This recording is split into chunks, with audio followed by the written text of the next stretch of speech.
AI agents हे नाव ऐकले का? एक नवीन प्रचंड मोठी क्रांती आपल्या दारात उभी आहे आणि आजच्या या भागात आपण याच भविष्याच्या दारावर एक जोरदार थाप मारणार आहोत. जरा कल्पना करून बघा. एक असा AI जो फक्त आपल्या प्रश्नांची उत्तरं देऊन थांबत नाही. नाही, तो त्याच्या खूप खूप पुढे जाऊन काम करतो. काय काय करू शकतो हा AI?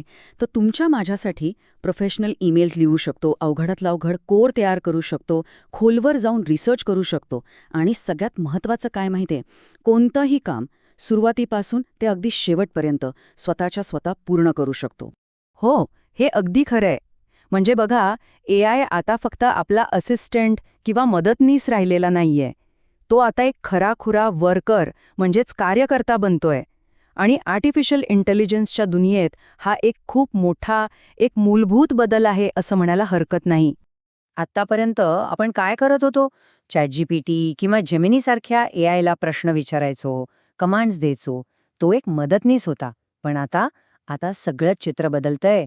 हे जे नवीन AI एजंट्स आहेत ना, ते स्वतःहून निर्णय घेतात, स्वतःचा प्लॅन बनवतात आणि ते काम पूर्ण करूनच थांबतात. बरं, मग हे AI एजंट्स म्हणजे नेमकं काय प्रकरण आहे? चला, जरा सोप्या भाषेत समजून घेऊया की हे स्वतः काम करणारं तंत्रज्ञान आहे तरी काय? अगदी सोप्या शब्दात सांगायचं झालं तर AI एजंट म्हणजे एक असा AI जो स्वतंत्रपणे योजना बनवू शकतो, स्वतः निर्णय घेऊ शकतो आणि कोणतंही अवघड काम सुरुवातीपासून शेवटपर्यंत एकट्याने पूर्ण करू शकतो. चला, एक उदाहरण घेऊया. समजा आपण त्या AI एजंटला एक साधं काम दिलं, फक्त एवढंच सांगितलं की माझ्यासाठी एक पूर्ण वेबसाईट बनवून दे. आणि मग बघा खरी गंमत. तो एजंट काय करेल? तो स्वतः त्या विषयावर रिसर्च करेल, एक मस्तपैकी डिझाईन निवडेल, त्यासाठी लागणारा सगळा कोड लिहेल, त्यातल्या चुका शोधून त्या दुरुस्त करेल आणि फायनली एक तयार वेबसाईट आपल्या हातात देईल. विचार करा, हे सगळं तो स्वतःहून करेल. आणि ऐका, ही काही भविष्यातली गोष्ट नाहीये की सायन्स फिक्शन सिनेमा नाहीये. हे हे आत्ता याच क्षणी घडतंय. चला तर मग बघूया कोणत्या मोठ्या कंपन्या या जबरदस्त टेक्नॉलॉजीवर काम करत आहेत. OpenAI, Google, मेटा ही सगळी मोठी नावं आहेत ना, ती याच AI एजंट्सवर खूप वेगाने काम करत आहेत. उदाहरणार्थ OpenAIचं कोडेक्स नावाचं टूल आहे, ते कोडिंगची कामं ऑटोमॅटिक करतं. तर दुसरीकडे गुगलची AI सिस्टम आहे, जी खूपच क्लिष्ट आणि तार्किक कामं सहज हाताळते. ह्या सगळ्याचा अर्थ एकच निघतो.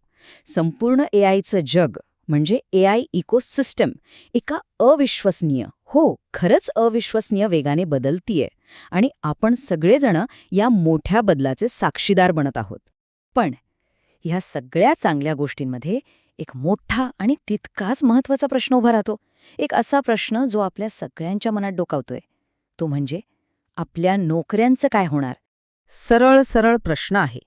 जर हे AI एजंट्स माणसांसारखं काम करायला लागले, तर मग माणसांनी करायचं काय? त्यांच्या नोकऱ्यांचं काय? या प्रश्नावर ना तज्ज्ञांमध्ये दोन वेगवेगळी मतं आहेत. एक गट म्हणतो की हो, धोका आहे. जी रोजची तीच कामं आहेत, ती AIमुळे नक्कीच कमी होतील. पण एक दुसरा गट पण आहे, त्यांचं म्हणणं आहे की काळजी करू नका, कारण AIमुळेच त्यासंबंधीच्या लाखो नवीन नोकऱ्या तयार होतील. तर मग यातून शिकायचंय काय? मुद्दा अगदी स्पष्ट आहे. भविष्य त्या लोकांचं आहे जे AIला शत्रू किंवा धोका मानणार नाहीत. उलट त्याला एक सहकारी, एक पार्टनर समजून त्याच्यासोबत काम करायला शिकतील.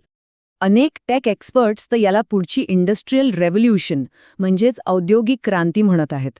आता यावरूनच कल्पना करा की हा बदल किती मोठा आणि किती महत्त्वाचा असणार आहे.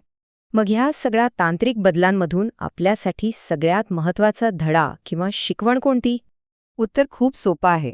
धडा हाच आहे की AIला घाबरून बसण्यापेक्षा AIला शिकून घेणं हे 1000 पटीने जास्त महत्त्वाचं आहे. हे नेहमी लक्षात ठेवा. भविष्यात जे लोक AIचा वापर करतील ते त्या लोकांपेक्षा नेहमीच एक पाऊल पुढे असतील, ज्यांची जागा स्वतः AI घेईल. AIची क्रांती तर सुरू झालेलीच आहे. आता प्रश्न फक्त एकच उरतो. आपण या साधनाचा वापर करणारे बनणार की याच साधनाकडून आपली जागा घेतली जाणार? निर्णय आपल्यालाच घ्यायचा आहे.